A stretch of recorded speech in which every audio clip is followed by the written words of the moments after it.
Today on the channel, like a young house of pain, we jump around with the jumping bomb angels from Title Run Toys. And the spirit of Ultimate Warrior will run forever!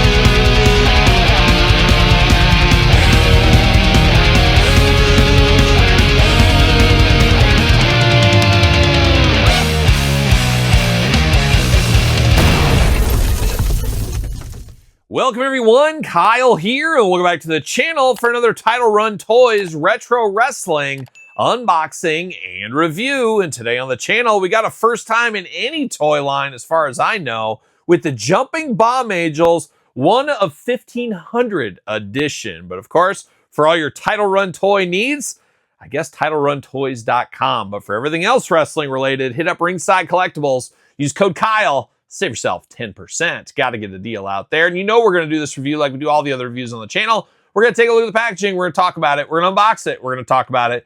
We're going to see where it goes from there. We got the Jumping Bomb Angels here, an 80s female tag team. Most, I would say the majority of people that are watching this probably know from the WWF. That's all I know. There was, a Survivor Series match back in the day. And I think... maybe on prime time I saw him. I mean, very, very limited. We know that era of the WWF, WWE had very few female matches. So it was few and far between. And the Jumping Bomb Angels did stand out. Obviously, Jimmy the Mouth of South Hart as their manager made you take a little bit more notice. And I think that was the point, obviously. But I never thought we'd see a day we got Jumping Bomb Angels figures. But here we are. And they are limited, which I think is a good idea. Let's be honest, there's not a huge market for these girls, I think, in action figure form. So 1,500, even to me, feels a little steep on this one.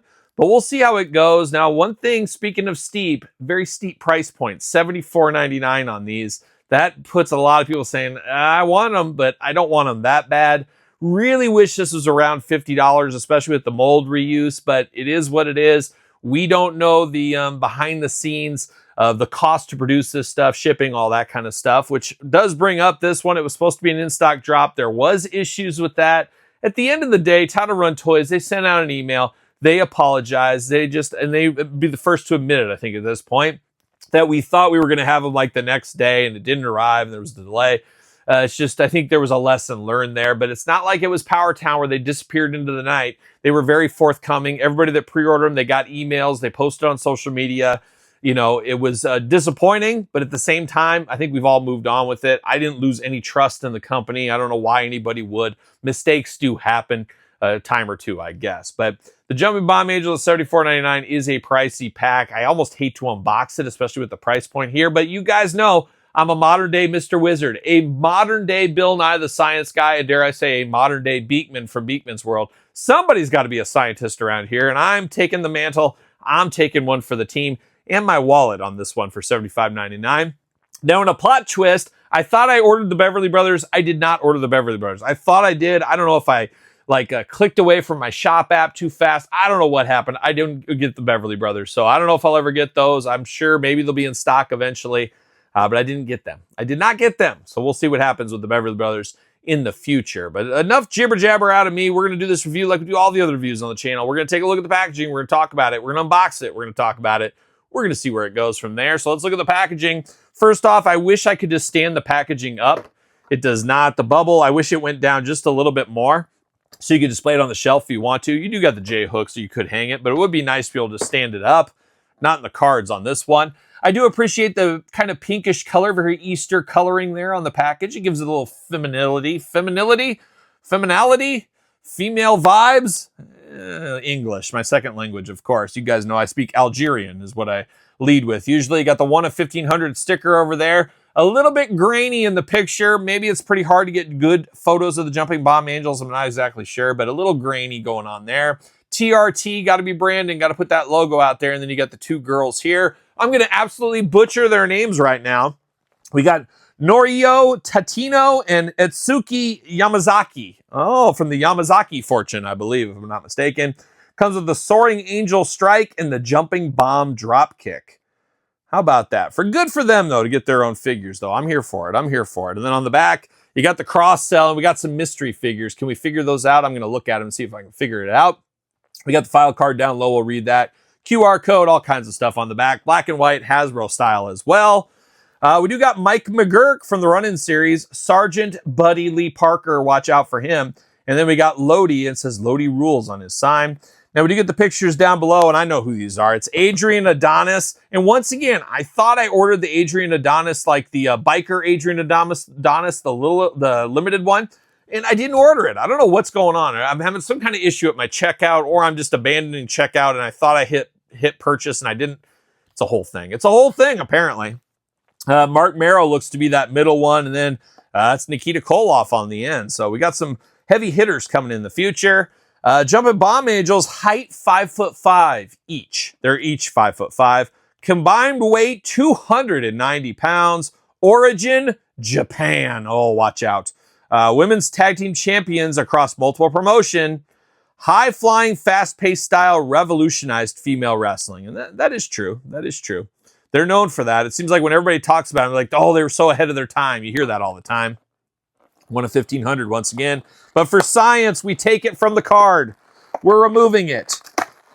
Very scientifically, of course. You slide your hand in there. You got to get your hand in there. And sometimes you got to lube your fingers up. You got to get in there and you just go straight in like this. And then you try to hold the back of the card down. But you get in there and you move in and out very gently. You got to work your way into it. And then you pull out. And you always pull out. And then you got to be careful when you pull out. You pull this out, and then you slide right in here, and you slide that finger through here. Just right there, you work the whole thing, and then you give it the see you later. And then you got this just like so. So, pro tip there. Hope you guys learned something. See you later. Goodbye.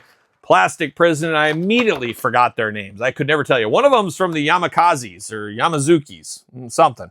But there they are in the Plastic Prison, looking pretty good. The old Jumping Bomb Angels. Ready to go. See you later. Ready to take on all comers. And let's start with the first one here. The one with the haircut you could set my grandma's watch to. A very good grandma haircut on her back in the 80s, looking good. Now, these Jumping Bomb Angels apparently really love the USA. I don't know the game they were trying to play here, but they got, usually, especially in the 80s, people from Japan and other parts, they were always historically a bad guy. But these Jumping Bomb Angels, they were trying to woo their way into the American audience. Like a young Loudness. Todd, one of your favorite bands, Loudness. But they got the USA on the jacket. They got the red, white, and blue. They got the happy, smiling face, USA pin. You got the American flag on the back. I don't know. This looks like a jacket my father-in-law. He's passed away. My wife's husband, obviously, for those keeping track at home. This looks like a jacket he would have worn right up till his death. The Vietnam pins and stuff like that on it. This looks like something he would have worn. So he would have signed off on this. There's no doubt about it. But looking good, of course, in the denim. No leather here for Saxon, but just denim. Fist of Fury splayed out hand there. Jumper positioning on this one without the jumper movements. It works for this, though. They're high flyers. Historically, that's who get the jumper position. Makes sense there. Face is what it is. I do think this is an okay face, but once again, I am by no means an expert on facial recognition for the Jumping Bomb Angels. I'm going to be the first to admit that. But the shaggy hair looks pretty darn good. You got that leotard underneath. Looks like she's going to tumbling class in the future. You got the gold, pink, black attack and a little bit of white in the boots. Looking very nice. RIS on the bottom. TRT. What is RIS? Or is that supposed to be sir? No, it's RIS. RIS on both of them. What's RIS stand for? It's an anagram. Anagram? Is that what it is? IRS tax season around the corner. Reminds me, here we are at the end of March. I have not turned my taxes in. I just can't face that bill. And I got like 18, 20 days. What is time to get that thing turned in? Oh, the tax man. Erwin R. Shyster coming after me. But RIS, it's got the Riz, giving the little Riz face there. Little Rizzler. I don't know what it is. Somebody chime in the comments below. Looking good. Arms all the way around. Head back and forth. That's it. No other articulation. Basically a cake topper statue in a lot of ways. I will say I don't like the cut on the neck. I don't like that line through the neck. It does look a little awkward to me. I don't know. Your mileage may vary. Does she fit on a Mattel ringside collectible stand using code Kyle? Save 10% right there. Looking pretty good. But now we get her partner in crime. And of course, a lot of crimes committed, as we know. looking good. I do like the head sculpt on the other one more than this one. And once again, you got that neck. It almost looks like somebody got a piece of piano wire and was like working their way trying to cut their head off. That's what it looks like. I've watched too many horror movies, folks. You got that long hair, a little side head, a little side head. I'll take head any way I can get it, I guess. Side head's better than no head is what we know, but a little interesting look, a little longer hair there. Same jacket going on. They got matching jackets. Of course they do. Different body styles, though, it looks like.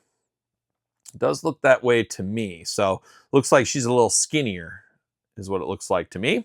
Looking interesting. 2 Fists of Fury over here, so there's some differences. Identical articulation, not a lot of movement out of the head, though, I will say. Not a lot going on. Black and white boots and a little bit of gray mixed in. And it kind of is what it is. And I assume she's going to fit on a ringside stand as well. What do you know? Playing all those ringside hits right there with the old Jumping Bomb Angels. Interesting twosome. I'm glad TRT stepped up to the plate with these because I want representation of everybody that's ever wrestled in the WWE, NWA, WCW, AWA, AEW, whatever it may be. I'm here for newness, but I don't like the price point so much on this one. $75 is a little bit stiff for what we get right here. That's my personal opinion, but it'll be interesting. Who knows? Maybe they'll sell out. We'll see what happens. The joke could be on me at the end of the day, or it could be such a high price point to try to make back some of the margins on it because they know they won't sell them all. I'm not sure. We'll see what happens in the future. But if you're after these, Title Run Toys should have them. And I'm glad they're representing some deeper cut action figures in the wrestling world over there at TRT. But speaking of TRT, I do have, of course, the Juice. Oh, it just came to me. RIS, Run-In Series. How about that? Kyle, I'm a true professional. True professional Run-In Series. That's what that's for. There you go. There you go. But I got the Juice, Hoovy Juice right here, so you can kind of compare the differences between these. I don't know your thoughts on that. I do got KWK Bull Nakano. I think was the last female retro we unboxed on the channel, so you can see that difference. I feel like that works okay, size-wise together. And why not a little Mattel retro, a little Wendy Richter? Compare Wendy Richter to that. That looks all right as well. And then you got to bring the Mouth of the South, Jimmy Hart. He was their manager after all. Not sure about that. The Mattel retros seem to really live in their own universe compared to all these other ones. And they all live in their own universes, but Mattel seems to be a little farther of a universe away. But we do got Jimmy Hart, so you could have him with the ladies if you want to. We can reenact that 80s WWF if we need to with the Jumping Bomb Angels. So there it is, the Jumping Bomb Angels. Any thoughts out there from you guys and gals? You picking these ones up? You need these in your collection? Let me know in the comments down below. If you made it this far, don't forget to like the video. Don't forget to subscribe to the channel. Turn on the old notification bell. We got videos every single day and then some. We got even more content for you on Patreon, YouTube channel memberships. Your best way to support the channel and all the content it does bring. SirPaul64 on the X, the _Kyle_Peterson on Threads, Instagram, TikTok, and the Kyle Peterson Show at gmail.com, which is the name of my podcast, The Kyle Peterson Show, available every Tuesday wherever podcasts are found with another female wrestler, my wife, Angie. Watch out for her. Check out the Kyle Peterson Show on YouTube or wherever podcasts are found. So for the Jumping Bomb Angels, I'm Kyle. See you guys all real soon. Well, are we gonna dance or are we gonna play?